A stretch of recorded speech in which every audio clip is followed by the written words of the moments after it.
Hello student, Sunita education tree पर आपका स्वागत है। और आज का हमारा टॉपिक है पृथिव्याम त्रीणि रत्नानि। पृथ्वी पर 3 रत्न है। इसकी जो हिंदी है वो हम पहले कर चुके हैं। आज हम करेंगे अभ्यास कार्य।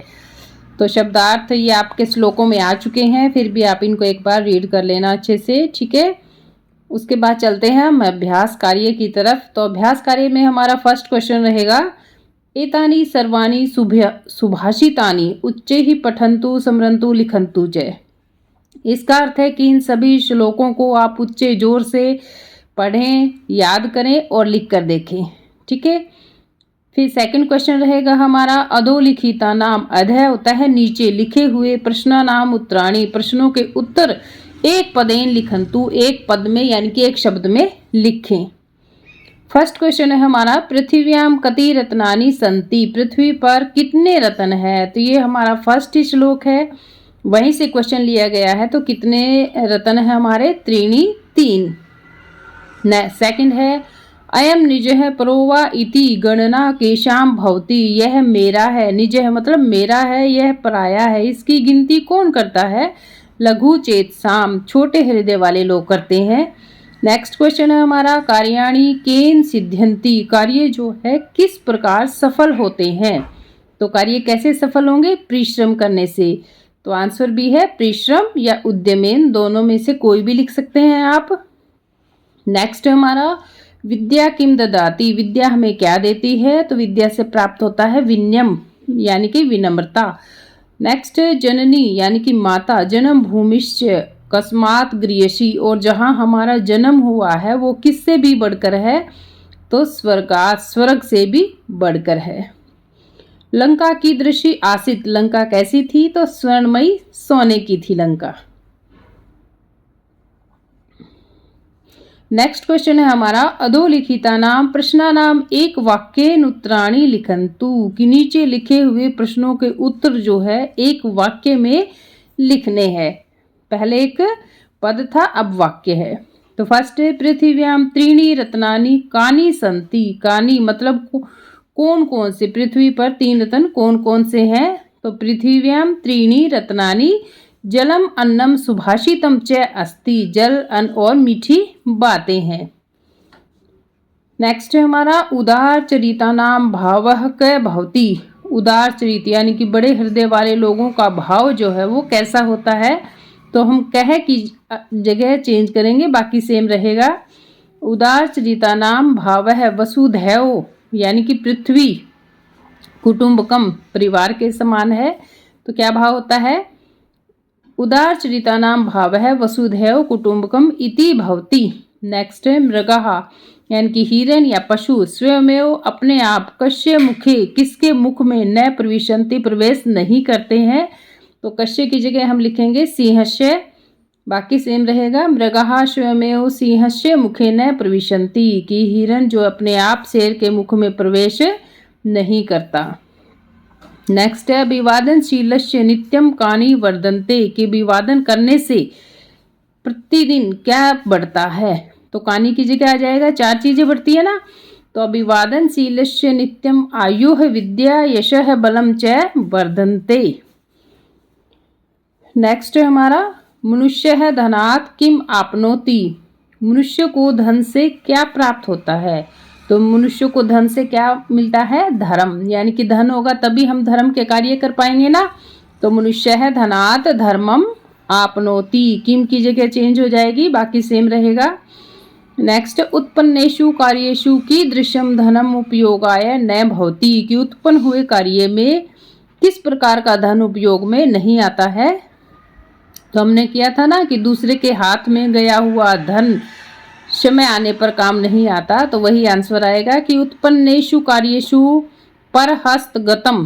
पर मतलब दूसरे के हाथ में गया हुआ धनम उपयोगाय न भवति, उपयोग में नहीं रहता है। तो चलिए अब नेक्स्ट क्वेश्चन की तरफ चलते हैं हम। नेक्स्ट क्वेश्चन है हमारा, चित्रम दृष्ट्वा वाक्यानि रचयन्तु। कि चित्र को देखकर वाक्यों की रचना करनी है।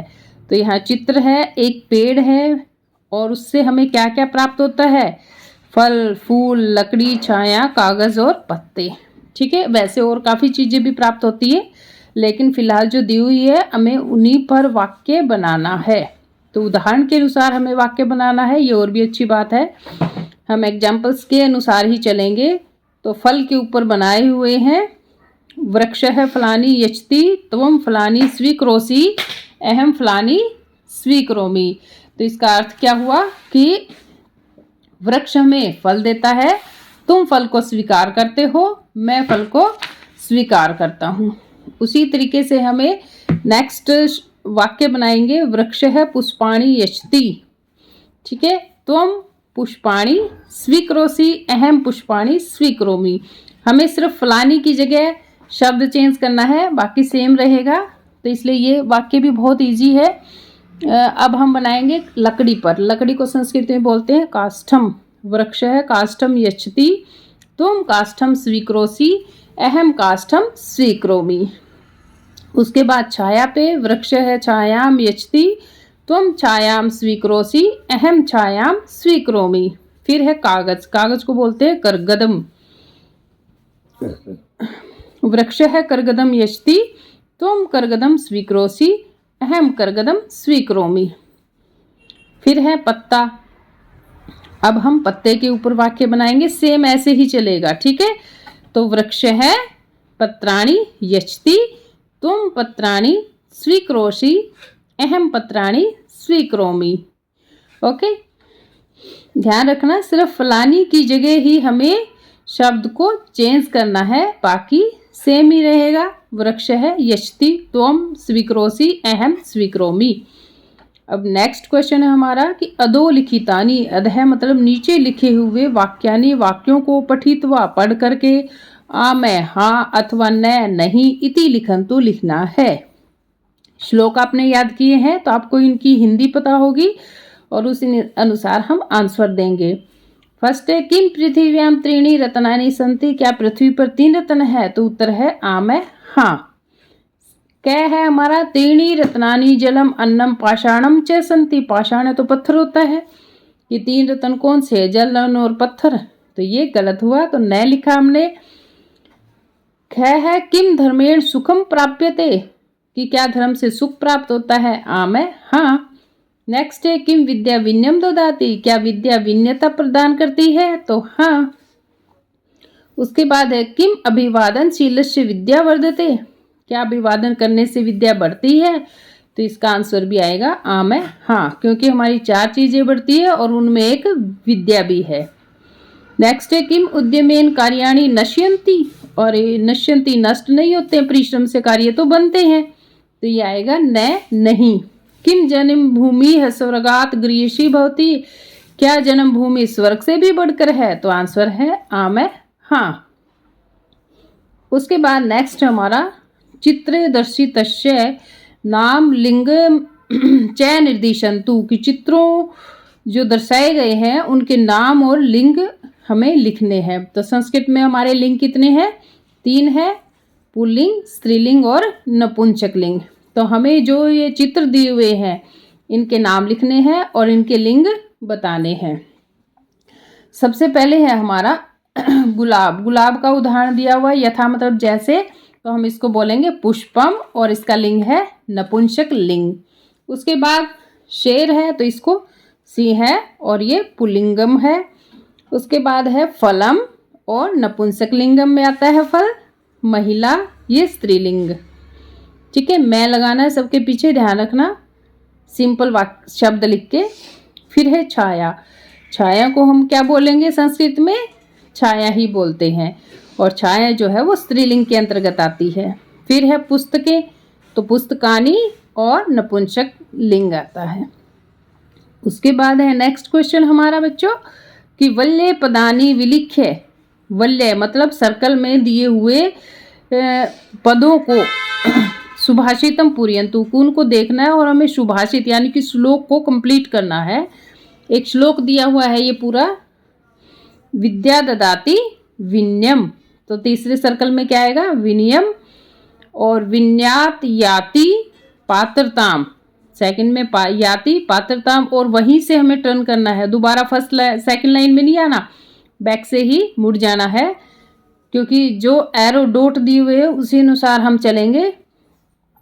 विद्या ददाति विनयम विनयात याति पात्रताम और पात्रत्वात् धनम आपनोति धनात् धर्मम ततः सुखम।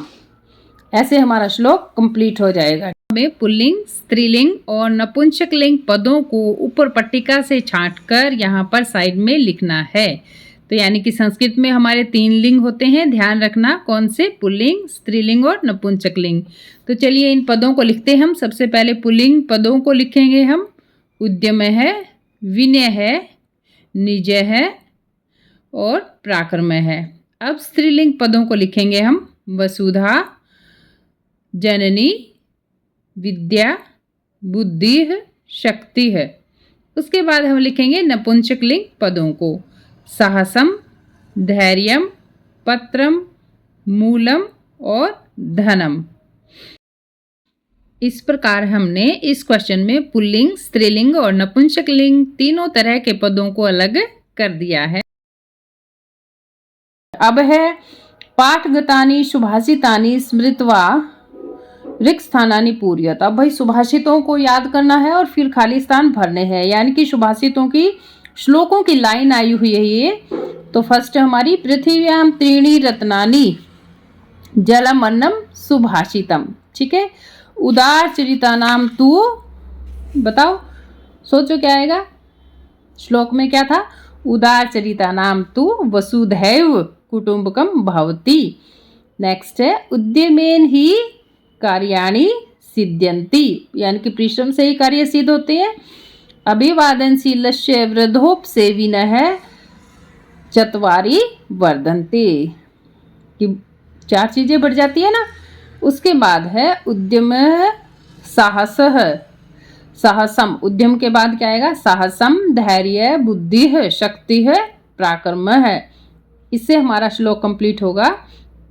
और नेक्स्ट है विद्या विनयम ददाति, और फिर है जननी जन्म भूमिश्च स्वर्गादपि गरीयसी भवति, कि जननी माता और जन्म भूमि जहाँ हमारा जन्म हुआ है वो स्वर्ग से भी बढ़कर है। ठीक है। इस तरह हम श्लोकों के बीच की लाइनें जो शब्द गायब है उनको लिखकर हम कंप्लीट करेंगे। उसके बाद नेक्स्ट है हमारा चित्राणि दृष्ट्वा उचितान श्लोकान शान लिखंतु, कि चित्रों को देखकर हमें यहाँ भी श्लोक ही काम में लेने हैं, कि श्लोकों के अंश लिखने हैं। पहले में क्या किया जा रहा है? मेहनत की जा रही है ना। तो हम लिखेंगे उद्यमेन ही सिद्ध्यन्ति कार्याणि न मनोर्थी। फिर दूसरे में क्या है कि जल अन्न और मीठी बातें पुस्तक है। तो हम लिखेंगे पृथिव्याम त्रीणि रत्नानि जलम अन्नम सुभाषितम। उसके बाद हमारी भारत का मैप है। तो हम यहाँ क्या लिखेंगे कि जननी जन्म भूमिश्च स्वर्गादपि गरीयसी, कि माँ और जन्म भूमि स्वर्ग से भी बढ़कर है। उसके बाद नेक्स्ट हमारा धन देते हुए हैं।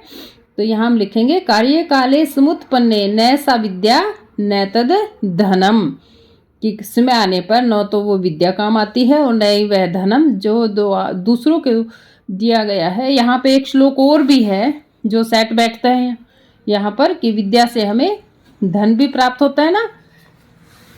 आप दोनों में से कोई भी श्लोक लिख सकते हैं। और लास्ट है हमारा पृथ्वी अर्थ की पिक चित्र दिया हुआ है अर्थ का। तो यहाँ हम लिखेंगे उदार चरिता नाम तू वसुधैव कुटुंबकम, कि बड़े दिल वालों के लिए पूरी पृथ्वी ही परिवार के समान है। उसके बाद है योग्यता विस्तार। यहाँ पे तो मेन चीज़ क्या है बच्चों, कि हमें बुक और उनके रचनाकार का नाम याद होना चाहिए। ठीक है। चाणक्य नीति एक नीति ग्रंथ है और इसके रचनाकार यानी कि लेखक कौन है? चाणक्य। फिर है मनुस्मृति। मनुस्मृति भी एक नीति ग्रंथ है और ये लिखा है महर्षि मनु ने। और पंचतंत्र ये लिखा है पंडित विष्णु शर्मा ने। हितोपदेश के लेखक हैं नारायण पंडित। कौन है? नारायण पंडित। रामायण का तो पता ही होगा, महर्षि वाल्मीकि जी ने लिखी थी। और सुभाषित रतन भांडागार, तो इसका अर्थ है कि अच्छी बातों का भंडार। तो ये इसका कोई राइटर नहीं है, क्योंकि ये बहुत सारे ग्रंथों से अच्छी अच्छी बातें इकट्ठे की करके लिखी हुई है। ठीक है। उसके बाद हमारा प्रयोजना कार्य है।